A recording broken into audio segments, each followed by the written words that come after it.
ಕಾರವಾರದ ನೌಕಾ ನೆಲೆಯಲ್ಲಿ ಚೀನಾ ಗೂಢಚರ್ಯೆ ಮಾಡ್ತಾ ಇದೆಯಾ ಅನ್ನುವಂತಹ ಒಂದು ಅನುಮಾನ ವ್ಯಕ್ತವಾಗಿದೆ. ಅದಕ್ಕೆ ಕಾರಣವಾಗಿದ್ದು ಸೀಗಲ್ ಹಕ್ಕಿ ಪತ್ತೆಯಾಗಿರೋ ಕಾರಣ.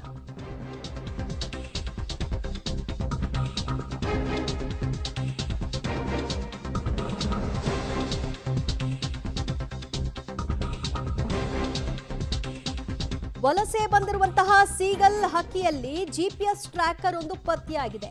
ಟ್ರ್ಯಾಕರ್ ಹೊಂದಿದ್ದಂತಹ ಸೀಗಲ್ನನ್ನ ಈಗಾಗಲೇ ಅರಣ್ಯ ಇಲಾಖೆ ಅಧಿಕಾರಿಗಳು ಪತ್ತೆ ಹಚ್ಚಿದ್ದಾರೆ, ಬಂಧನಕ್ಕೂ ಕೂಡ ಒಳಪಡಿಸಿದ್ದಾರೆ.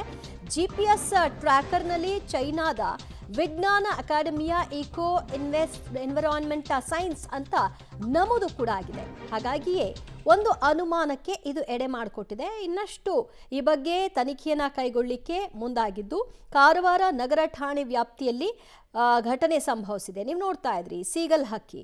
ಸೊ ಅದಕ್ಕೊಂದು GPS ಅನ್ನು ಅಳವಡಿಕೆ ಮಾಡಲಾಗಿದೆ.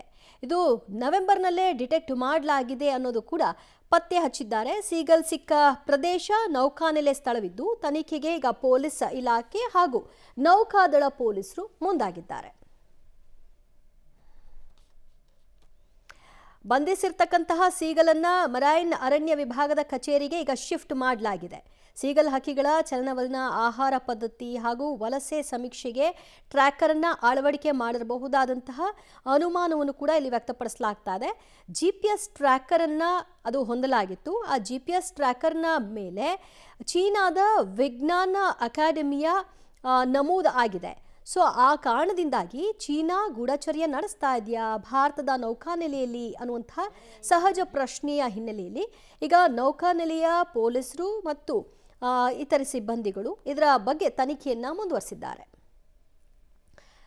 ಮತ್ತಷ್ಟು ಮಾಹಿತಿ ಕೊಡ್ತಾರೆ ನಮ್ಮ ಪ್ರತಿನಿಧಿ ನವೀನ್ ಸಾಗರ್. ಸೀಗಲ್ ಯಾವಾಗ ಪತ್ತೆ ಆಗಿದೆ ಮತ್ತು ಆ GPS ಚೀನಾಗೆ ಸಂಬಂಧಿಸಿದ್ದು ಅನ್ನೋದಕ್ಕೆ ಯಾವೆಲ್ಲ ಮಾಹಿತಿಗಳು ಲಭ್ಯವಾಗ್ತಿದೆ?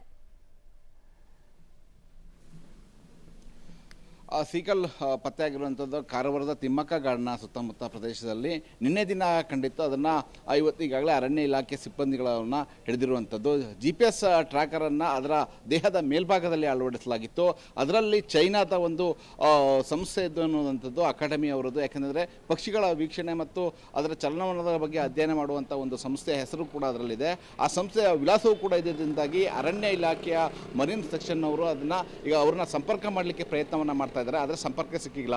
ಕಳೆದ ವರ್ಷ 2024ರ ನವೆಂಬರ್ನಲ್ಲಿ ಕೂಡ ಇದೇ ರೀತಿಯಲ್ಲಿ ಒಂದು ಹದ್ದಿಗೆ GPS ಟ್ರ್ಯಾಕರನ್ನು ಅಳವಡಿಸಲಾಗಿತ್ತು. ಅದು ಕೂಡ ಈಗ ಸಿಕ್ಕಿತ್ತು.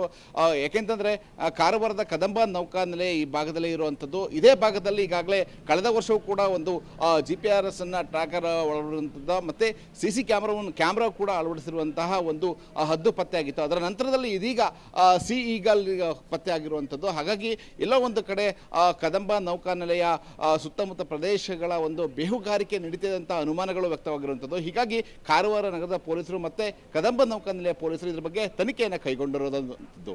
ದಿವ್ಯಾ, ಥ್ಯಾಂಕ್ ಯು ನವೀನ್ ಸಾಗರ್ ನಮ್ಮೆಲ್ಲ ಮಾಹಿತಿಗೆ. ಚೀನಾದ ಇಕೋ ಎನ್ವಿರಾನ್ಮೆಂಟ್ ಸೈನ್ಸ್ ಅಂತ ಆ ಒಂದು GPS-ನಲ್ಲಿ ನಮೂದಾಗಿದೆ. ಸೊ ಹಾಗಾಗಿ ಭಾರತದ ನೌಕಾನೆಲೆಯಲ್ಲಿ ಚೀನಾ ಗೂಢಚರ್ಯೆಯನ್ನು ನಡೆಸ್ತಾ ಇದೆಯಾ ಅನ್ನೋದಕ್ಕೆ ಸಂಬಂಧಿಸಿದ ಹಾಗೆ ತನಿಖೆಯನ್ನು ಮುಂದುವರಿಸ್ತಾರೆ.